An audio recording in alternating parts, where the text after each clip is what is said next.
Welcome to the Inner Athlete Podcast. I'm your host, Trent, and this is the show where we dive into all things youth athlete development, strength and conditioning, and the mindset needed to thrive on and off the field. Whether you're a parent looking to support your child's athletic journey, a coach seeking fresh insights, or an athlete ready to take your game to the next level, you're in the right place.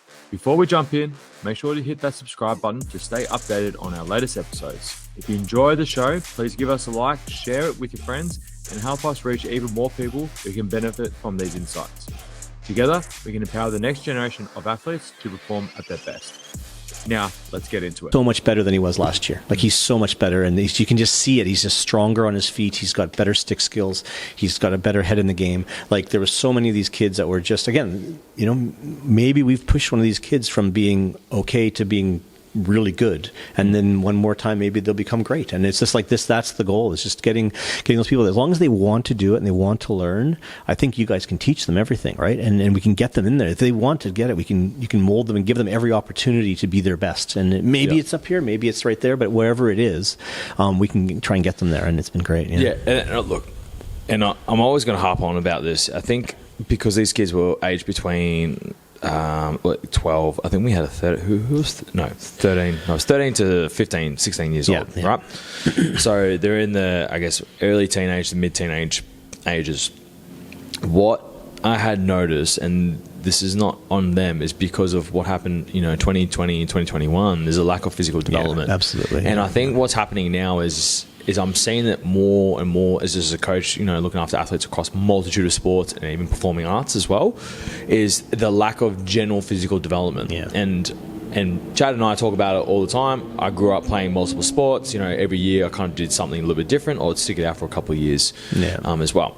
That's what I'm saying is a real lack of, and that's where kind of the strength and conditioning side really comes into play, because you have to teach them the fundamentals in terms of how to just move well. Like, unfortunately, when you put a stick in their hand and that's the only thing they do, they kind of like adapt to it. Their running gait really does change, almost like for the worse, rather than actually help to enhance their performance moving forward. So that was a bit of an eye opener for me, because these kids are pretty much like, they're all in on lacrosse. It's brilliant. But if you're all in on one thing, unfortunately, it's going to take away from certain characteristics as well. So, we did a lot of work on their running gait. The running gait really did change. We saw drops in the sprint times. I think with Sid, we did the yo-yo test, and that was a real mental challenge for them as well. Like, he did went a whole level up from that. And it was really good to see. And probably the best part is you've got kids from 4 or 5 different clubs, and they just all came together. Yeah, exactly.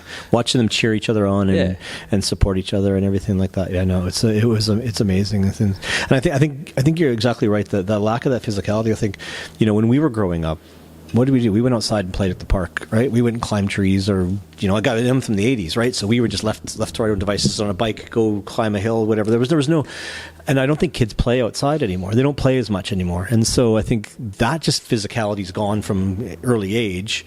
And then the fact that, then they're focusing in on this and having this, I think having you teaching them this and the strengthening, all that goes around with it, sort of the core strengthening, doesn't, we're not doing heavy weights, but just getting them stronger when in the muscles they need to be strong on is really been really helpful. Yeah, and be able to just teach them how to better utilize their bodies, moving through space, anyways, I could do a whole podcast. Yeah, no, exactly. No, on that as well. So absolutely. So to answer your question that was 5 minutes ago, it was a great first session. I think we've learned a lot from it. I think next year will be bigger and better. I think we'll get more kids involved. We'll have to go through the motions of how big we want to get and how fast we want to go, because I think that there's going to be a lot more demand for younger kids to get involved. I think there's going to be more demand for girls to get involved. We're very limited by the fact that we're doing this, selfishly for our son and for his colleagues and his group of friends that we're sort of supporting. But that's how it starts, exactly. And so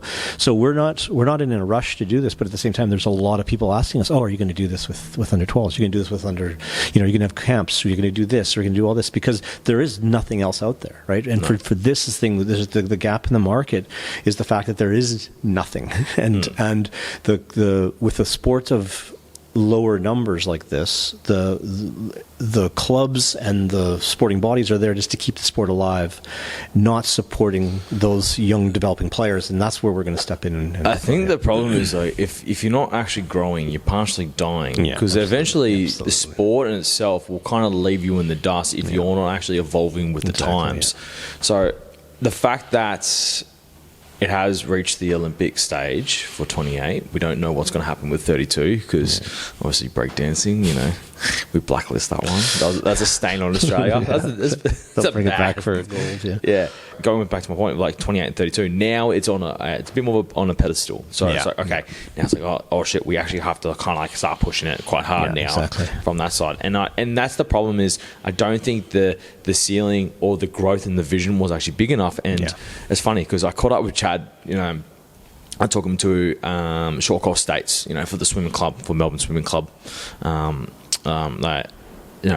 I look after from a strength and conditioning perspective. And we were just kind of just talking shop and all that. And then we just went out and just grabbed a quick drink. And we kind of discussed like there needs to be like a clear vision. I think any sporting governing body needs to have a clear vision on what they actually stand for. Why do they actually exist? And we were talking about it, and it's like the two clear things that I've noticed from a club, from MLA, is really, number one is to be able to better showcase what lacrosse or Australian lacrosse can actually provide, and giving the kids the opportunity to showcase those skills. So whether it's going to Asia or more likely the US at this point, going to the US or Canada and actually showcasing their skills there, play high schools there. Exactly, yeah. And actually compare and see where they actually stand moving forward and help to long-term create this talent pool. That the second part of the vision is to be able to go develop as adults, from teenagers to adults, in the collegiate system, to get an education, to be able to play sport at a high standard, to be able to create, great, functioning adults that, they can, be able to provide for society, but also give them a sense of purpose moving forward. And Chad mentioned something really interesting last night. It was like he bumped into a strength coach, like an Irish guy at like a bar or something like that. I was like an American and Irish, but it was quite interesting. And they had a bit of a chat, and then Chad started chatting away, and it's like somehow they ended up. The guy actually knows of me, and I'm like, I don't know how this guy actually knows. Like, I don't even know who the guy is, anyways. But the point is more about you actually what you put out in there. So with MLA, you got all the clubs and organisations, and we had that kid from South Australia heard about us as well. You put out the thing. It's almost like bees to nectar. Yeah, exactly. Right. Yeah. All you do is you put it out there. You spread the word. Hey, we've got this. This is something that you're attracted to. Hit us up, and then it's like if you want to take it on board, you can. And if you don't like it, you can. It's like Field of Dreams. Build it, and they will come. Right. You build a good, strong program that has identifiable results. People are going to want to be involved in it, and so that's exactly what we did. We just literally started with 11 kids. They all got better. They were all great. They had a great time. They have nothing negative to say about it. They loved it. They loved each other. They loved you guys. Like they built like a family. It really was. This first cohort's going to be really special because it's sort of like the ones that took this chance to jump in on this, trying to see if they can make themselves better, and it worked out really well. And so it's really a nice feeling and building on that. And hopefully that will feed back. And the thing, like you said, going to America, playing in college. And then they're the ones that are going to come back, and they're going to be the ones that are coaching those kids and saying, this is what I had to do to get to this point. Instead of bringing in Americans, we're going to start bringing in Australians. We're going to start keeping Australians here saying, oh, I did all of this. I worked on this. I did this. Then I went to America. This is what I needed to work on to get to that point. And they can come back and they can start coaching those kids again and just building that network. Yeah, and it's only going to have a long-term return at the end of the day. Absolutely. It's like, yes, like obviously it's going to cost time and money in order to, and resources to put into it, but look where you're going to slowly grow and develop the sport. And I think like social media will help to speed up that process from that perspective, getting kids, if they go D3, D2, D1, if we can get one kid into to go UNC or Duke or something like a big program, or even like BU or something like that, it's like, okay, cool, we've been able to create this channel this pathway moving forward. And then, I know New Zealand has a team as well. They're probably sitting in that tier 2 category. And then there might be something, between, Australia and New Zealand that starts to grow and develop over time as well. So I think it starts to become a bit more of a melting pot where lacrosse can kind of like revive itself from, back in, the 1800s where it was one of the top 3 sports. Probably put cricket in that mix as well. Cricket was hugely popular, obviously with MCC, and then that will eventually start to grow over time, and then we can start to solidify ourselves as like almost like a place where kids can actually come, develop, and become great coaches, or in the future become great coaches, or just great human beings, and then be able to see success moving forward. No, exactly, and I think you're exactly right. It's being there. I think we're building good humans, right? These kids are learning, respect, discipline. They're not, they're having a good time. They're not getting yelled at. That's the other thing too, is toxic environments kill. And that was one of our rules, is that this was not going to be a toxic environment. It's going to be a safe space for these kids. They're going to come here. They're going to work with their friends. They're going to only be positive. Everybody screws up. Everybody has bad days. Everybody's going to do, but nothing is negative, right? Everything is positive. Everything's a step forward. Every time they came, they left a bit better, and that was really. And we're going to challenge them as well along the way, but we do it from a place where it's actually going to help them grow, and develop as individuals. Like, unfortunately, there's nothing in our worlds. Not everything we do is going to be comfortable. Exactly. Unfortunately, if you live a comfortable life, it's a slow decay. Yeah, absolutely. And I think that's really important, especially for young men growing up. Getting a sense of of responsibility, respect, decency. They can spend all their time on social media and lose themselves in all this crap that comes out there. But having role models that they respect, that they really want to do well for, and they put effort into, and all that, it's just it's a great part of their development as humans. And they develop lifelong relationships. Absolutely. Along the way. It creates a social cohesion as well. And they feel like they're part of something bigger. Rather than it's like, it's just about me developing. It's like, no, well, if you're working in a team, you're the most important, but also the least important. At the same time. It's like, they can just get another guy, but you're also important because we actually need you on the field as well. Absolutely. So it's one of those key things where I think the boys start to learn how they kind of fit within the system and how they can actually further enhance the system and then actually even further enhance the part of something that's actually bigger, which I think is why team sports is kind of special.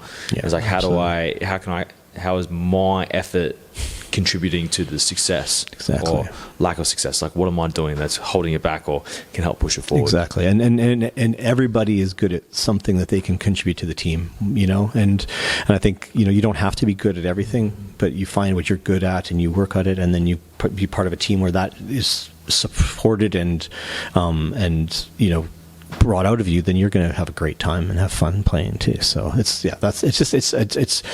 think everything that we were sort of instilling in these kids, I think, came to fruition, and it was really great. And I think it's going to be bigger and better as we go forward, for sure. And then where do you see MLA moving forward? What's the kind of like the vision and the vision? So the vision is huge, actually. Like the potential for the growth of the game. I still think MLA. I think the clubs do a really good job. I don't think MLA's job is going to be in recruitment and development of new players. I think that's left to the clubs. I think what MLA will be to identify those kids that have, I don't even want to say elite talent. They have a certain level of talent, but they have the drive that goes with it, and the character that can go with it as well. And maybe that will start at a younger age. Maybe we'll start moving into under 12s as a maybe less time. I think we need to move into girls lacrosse. Girls lacrosse is getting bigger and bigger and bigger. We've got more girls than boys playing, I think, right now in a lot of the clubs. Some of the clubs are women's only clubs too, so they don't even have boys. They've only got girls, and so there are some there's definitely it's a growth sport for the girls as well, and that's I think that's the vision would be is to have MLA as the elite development program for lacrosse in Australia. And why not South Australia? Why not WA? I can see it being a part of it. If we have a program, we have a plan, we have ideals. If we can instill those anywhere, we can do that anywhere. And so that would be the grand plan. right now it's let's just get through another year of this, and let's just survive another year and see what happens. Yeah. Cool. And then we spoke about the vision, and then what were some of the setbacks that we kind of faced along the journey? I think just the unknowns of what we were doing. Like I think you knew what you were doing, but you were doing it for the sport that you hadn't worked with before. So learning, I think establishing that took a few weeks. I think just getting to the point of having it where we knew what we were doing. I think we sort of made it up for the first couple of weeks, sort of figuring out, well, we're going to do this, and this. I think we didn't know, we had the plan, but we didn't know how it was going to actually pan out. Yeah, exactly. How to implement it exactly.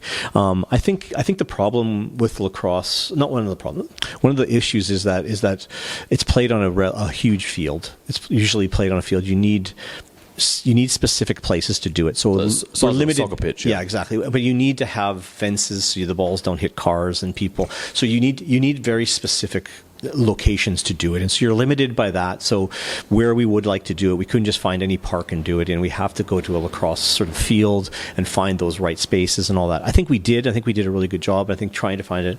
Beaumont, so MCC owns the field at Beaumont Secondary College. They allowed us to rent that out, which has been a great help.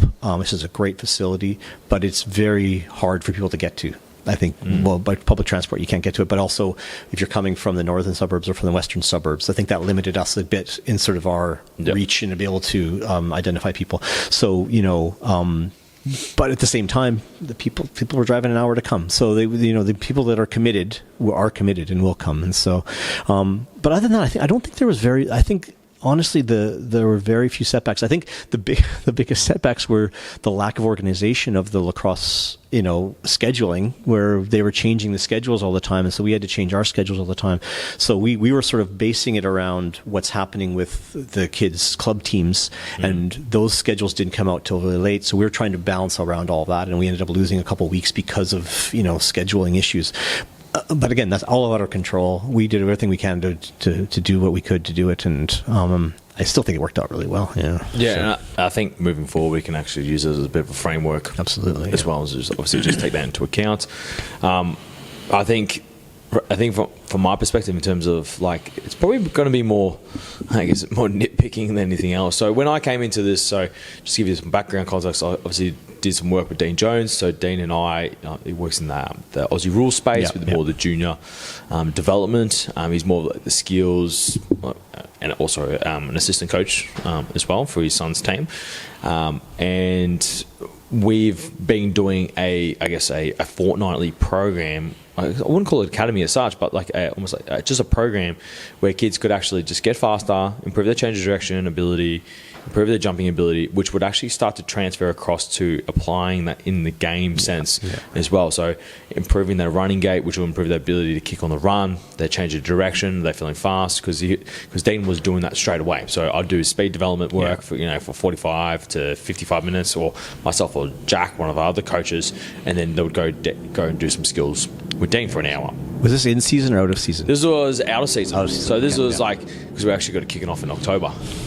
Got to plan for that. And then the good thing about that is the kids actually started to feel the difference when they were doing the speed development and then doing the skills. Pretty quickly. Because you're starting to correct their running gait, the running technique, have the correct firing patterns with the muscles and whatnot, and they start to move a lot better. And then the feedback from the parents has been really positive in terms of how they're moving on the field. We had a lot of kids finish top 3 for best and fairest, a few premiership winners for their age category. Quite a few have been selected for interleague as well, and then a few of them have a transition from interleague to even go into the Coates talent league, which is kind of the step below to getting drafted into the AFL or AFLW. So we've had quite a few kids actually go through that side, and I always saw from a club level at every sport, there's a lack of development when it just comes to developing their running gaits. And it's the one skill that you do all the time in your sport. You're running up and down, doing doggies and whatever it may be. It's how are you not doing the thing that you need to do to get in the right position and be able to save time, or to, be half a meter ahead of your opponent, or to be able to catch and make that half hour meter up behind where the ball's out in front and it's like, I can't get it, or chase down those 50-50 balls, and take, be able to win more of them, so make it more like a 60-40 opportunity, or create that delay, if you're creating defensive pressure, creating that delay as well, so then your teammates can actually get into a better position, and then they may be able to intercept. Because initially, if I go back even further again, I met Dean when I was at Frankston Dolphins, and Paddy Hill was the coach. This is going back 2015, 2016. And I learned that when Hawthorn had the golden era with their premierships and whatnot, that's when I understood the defensive structure for sports that are very similar, like footy. I'll probably put soccer in a very similar category. Lacrosse would be pretty much in there. Because there's no real, like obviously soccer has an offside rule, but in lacrosse there's no offside rule, right? No. It's the same. It's kind of like the same idea in terms of like you need to be able to close down and create that defensive pressure right from the get go, cause chaos, and then someone else will be able to come in and cause more chaos. Basketball is the same thing as well. So that's in working with that, and it's like, all right, we started to find a gap, and I was like, all right, this makes so much sense. I'm like, and I say it all the time with clubs, parents, coaches, whoever comes across. I'm like, the biggest problem is kids don't know how to run fast, and that's why I always implement a lot of track and field drills in order to improve their running gait and efficiency to help enhance their performance on the field. That's why I had identified with the lacrosse kids, and it's funny because we ran the camp, the 2-day camp, last school holidays, and then we had like all the other Americans come down. Like Jeb, Zach, Will. Will. And the one thing that I had noticed is like everything that I was coaching the kids through. It's like, oh, we actually do this. We did this. That's a wrap for part 1 of this episode on the Inner Athlete podcast. We've covered some incredible insights today, but there's still so much more to come. Make sure to tune in to part 2 for the rest of the conversation. If you enjoyed this episode, don't forget to subscribe, give us a like, and share it with your network to help us reach even more listeners like you. Thanks for joining me, and I'll catch you in part 2.